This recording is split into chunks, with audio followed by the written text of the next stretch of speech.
বসতে হবে, বসতে হবে, সবাইকে সুস্থ হয়ে বসতে হবে ঠিকভাবে। জি জি, বসতে হবে, স্লোগান বন্ধ করতে হবে।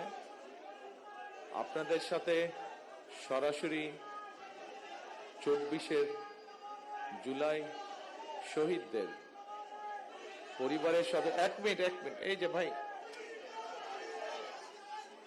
প্লিজ প্লিজ প্লিজ, জুলাই শহীদ পরিবারের সদস্যদের সাথে আমার এই প্রথম সরাসরি কথা বলার সুযোগ হয়েছে। দয়া করে আমাকে দুটো সুযোগ দিলে, 2 মিনিট দিলে আমি আপনাদের সামনে আমার দুটি কথা তুলে ধরতে চাই। বিসমিল্লাহির রহমানির রহিম। আজকের এই মহতি এবং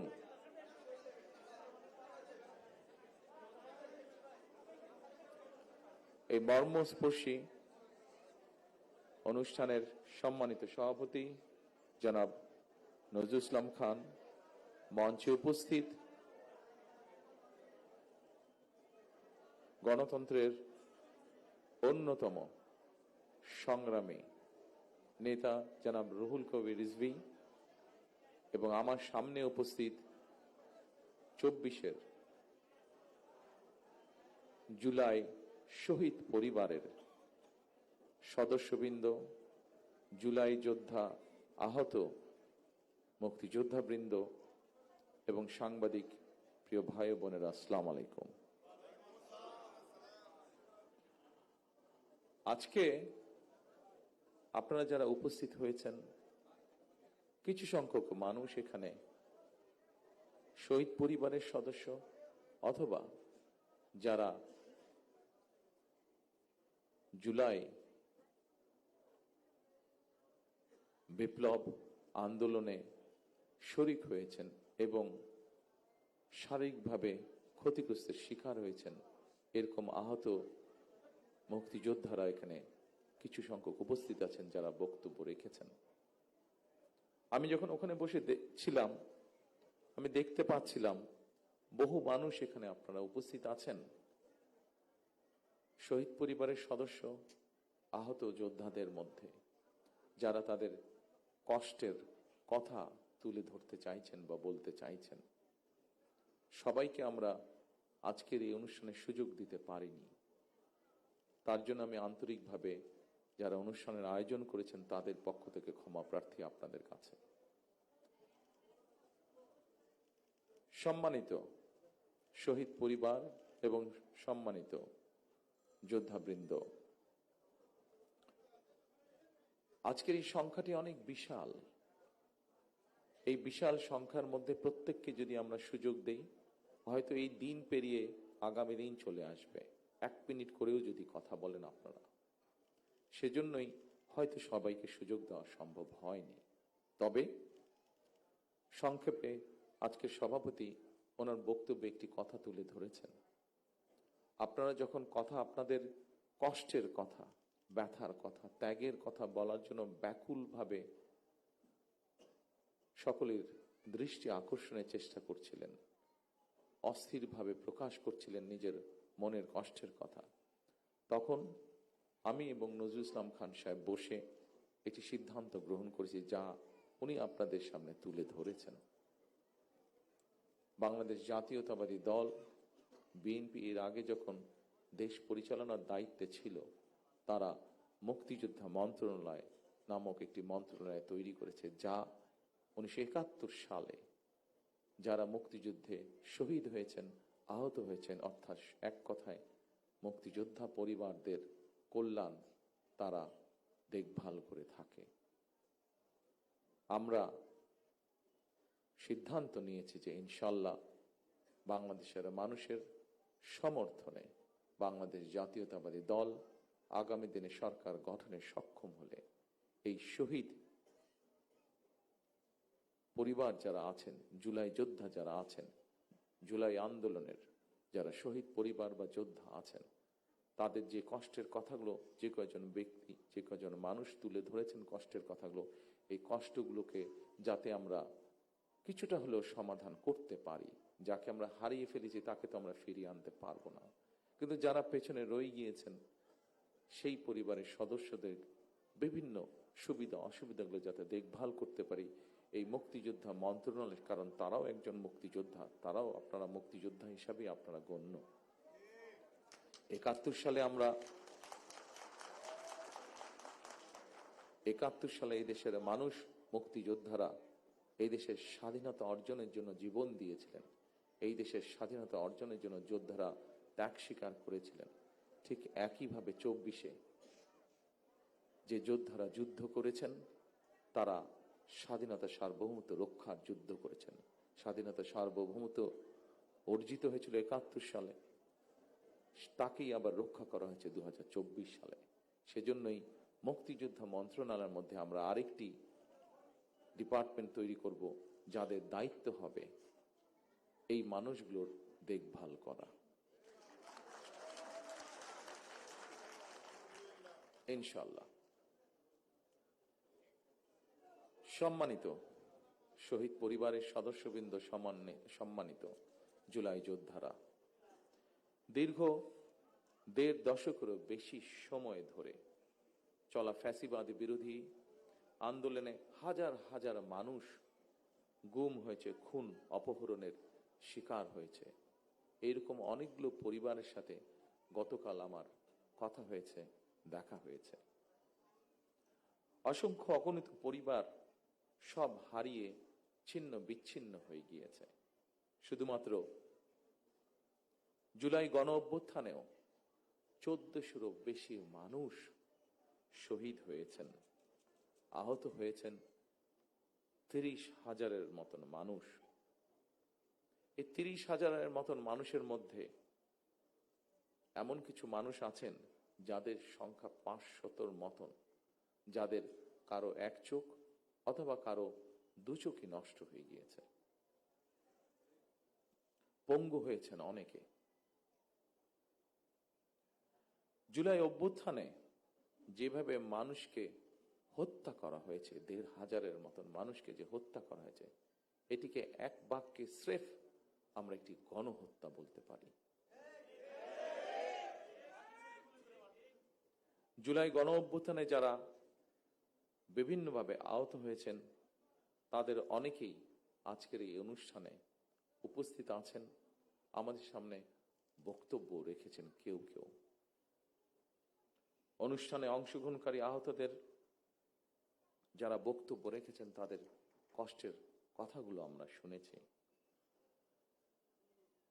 প্রিয় ভাইরা, আপনাদের কারণেই, আপনাদের সাহসী ভূমিকার কারণেই যারা শহীদ হয়েছেন, যারা আহত হয়েছেন, আপনাদের সাহসী ভূমিকার কারণেই ফ্যাসিবাদী চক্র শুধুমাত্র রাষ্ট্র ক্ষমতা নয়, বরং এই দেশ ছেড়ে পালিয়ে যেতে বাধ্য হয়েছে।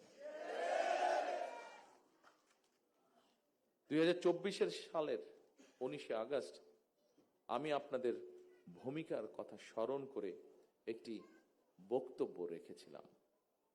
সেই বক্তব্যে আমি বলেছিলাম, বিশ্ববিদ্যালয়ের ছাত্র শহীদ আবু সাইদ, মাহফুজুর রহমান মুগ্ধ, কলেজ ছাত্র ওয়াসিম আকরাম, মাদ্রাসা ছাত্র আব্দুল্লাহ আল মামুন, স্কুল ছাত্র রিফাত হোসেন,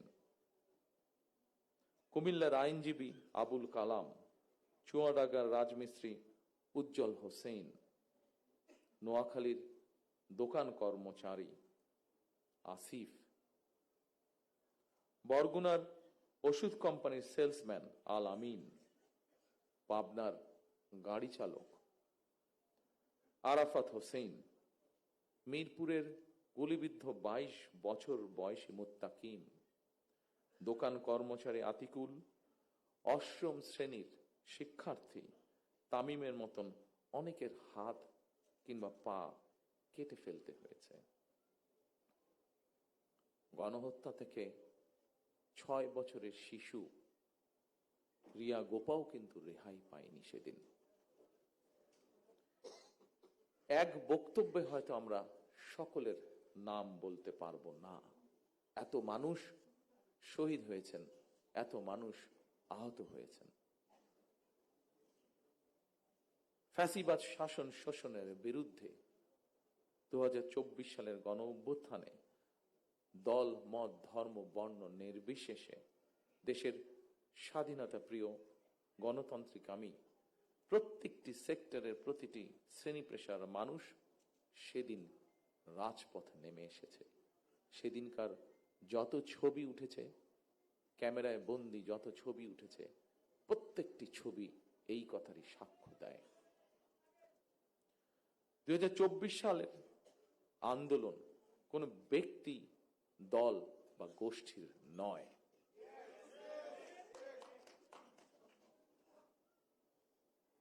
সম্মানিত উপস্থিত শহীদ পরিবারের সদস্যবৃন্দ, সম্মানিত জুলাই যোদ্ধারা, এই আন্দোলন ছিল সত্যিকার অর্থেই অধিকার হারা গণতান্ত্রিকামী মানুষের গণ আন্দোলন।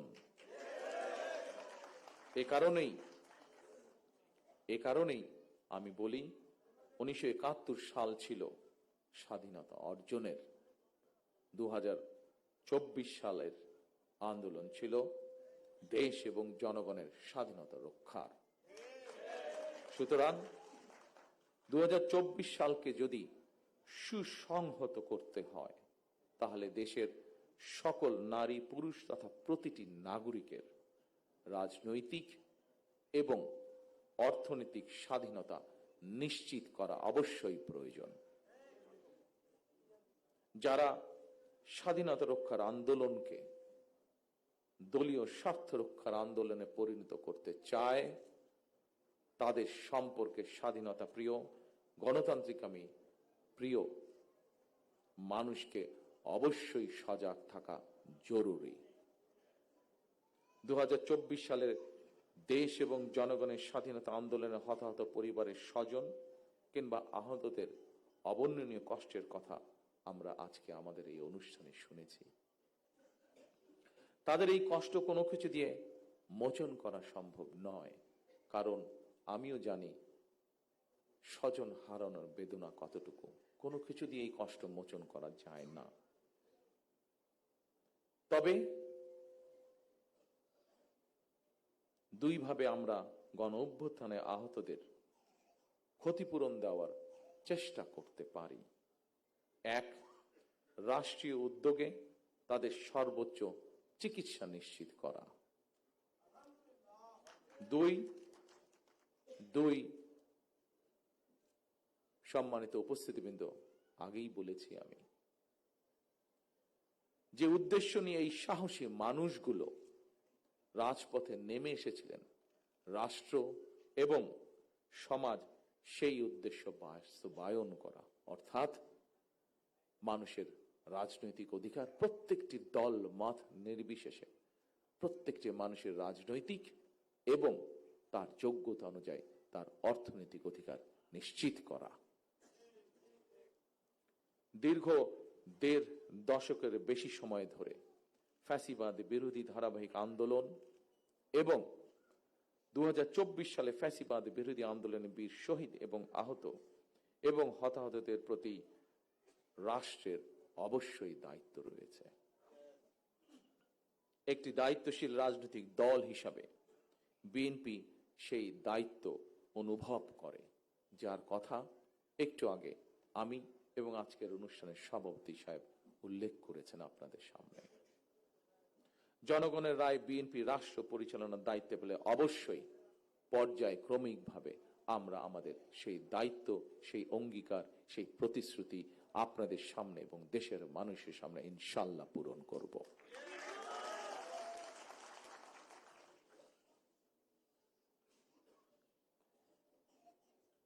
উপস্থিত প্রিয় ভাই বোনেরা, ফ্যাসিবাদের রক্তচক্ষু উপেক্ষা করে গণ অভ্যুত্থানে যারা শহীদ হয়েছেন, যারা হতাহত হয়েছেন, তাদের উদ্দেশ্য কি ছিল? তাদের উদ্দেশ্য ছিল একটি স্বনির্ভর, একটি নিরাপদ, একটি গণতান্ত্রিক বাংলাদেশ গড়ে তোলা। একটি নিরাপদ গণতান্ত্রিক বাংলাদেশ প্রতিষ্ঠার জন্য আগামী জাতীয় নির্বাচন অত্যন্ত এবং অত্যন্ত গুরুত্বপূর্ণ। আমরা যদি একটি নিরাপদ গণতান্ত্রিক বাংলাদেশ প্রতিষ্ঠা করতে ব্যর্থ হই, প্রিয় ভাই বোনেরা, আমরা যদি একটি নিরাপদ গণতান্ত্রিক বাংলাদেশ প্রতিষ্ঠা করতে ব্যর্থ হই আগামী দিনে, তাহলে এভাবেই আমাদেরকে শোক সমাবেশ আর শোকগাথা চলতে থাকবে। সুতরাং আর শোকগাথা বা শোক সমাবেশ নয়, বরং আসুন গণতান্ত্রিক আমি মানুষ আগামীর বাংলাদেশে গণতন্ত্রের বিজয় গাথা রচনা করবে ইনশাআল্লাহ। সর্বশেষে মহান আল্লাহর দরবারে সকল শহীদদের আত্মার মাগফিরাত কামনা এবং আহতদের দ্রুত আরোগ্য কামনা করে আমার বক্তব্য শেষ করছি। আল্লাহ হাফেজ। বাংলাদেশ জিন্দাবাদ। বাংলাদেশ জাতীয়তাবাদী দল জিন্দাবাদ। আসসালামু আলাইকুম।